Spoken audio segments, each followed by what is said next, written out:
Hey everybody, it's Sue, and I wanted to share with you this page that I did in my Strathmore watercolor pad.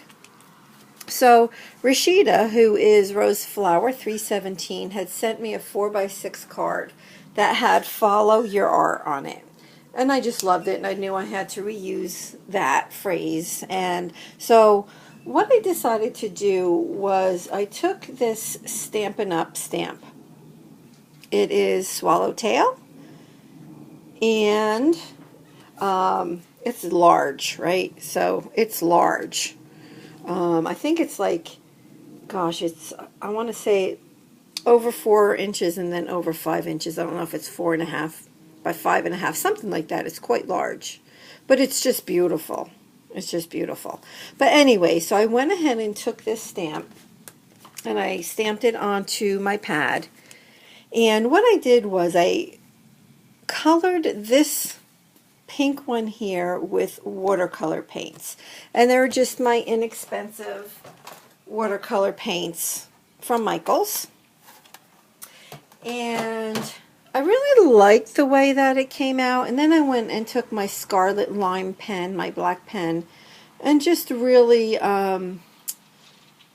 not neatly, did a little bit of outlining.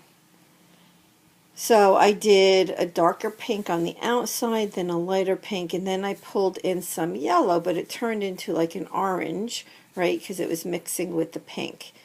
And I liked the way that that came out, but it was very dull. When it dried, it was dull. There was no shine or anything to it. So I went ahead and put some Mod Podge on top of it, and at least it made it, the colors and everything, pop a lot more. So I don't know if I did something wrong or if that's the normal reaction of those paints. It was just very dull, lifeless, I almost want to say. So then when I went ahead and colored this one next, I decided to use acrylic paints. And I think the biggest difference is the acrylic paints. Well, acrylic paints, they do blend when they're wet, but when they're dry, they're permanent. So, but I think the biggest difference is, like, I had to take my Scarlet Lime pen and put on some detail, whereas with the watercolor, you can see the detail behind the paint. So this is translucent. The watercolor was translucent, and the acrylic turned out to be opaque. Or at least semi-opaque. But I love it. I love it. And I didn't mind doing like all the doodles with the Scarlet Lime pen everywhere because I enjoy doing that.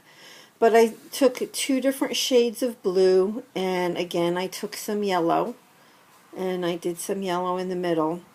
And I like it. I mean, it's not, I want to practice more because I want to try to do more with blending.